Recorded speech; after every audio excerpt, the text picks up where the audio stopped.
Hey guys, it's Jason over at Kaiser Willys Auto Supply, and today we're going to be discussing how to identify which distributor you have in your vehicle. Guys will call us all the time and they'll ask to see if they can get points, cap, rotor, what have you for their distributor. We ask them a simple question that a lot of times they don't know, and that is, what are the numbers on your distributor? The numbers are going to be 3 letters followed by 4 numbers. And what you can see here is we have a number of different kits for these vehicles. There's over half a dozen, sometimes even up to 12, 13 different types of distributors, and people would mix and match, put a little bit of anything and everything on these vehicles.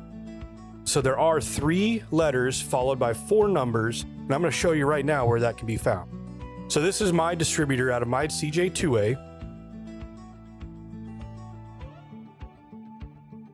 And right here on the side, I have a tag, and I'll bring it close for you so you can see what kind of condition these things are in.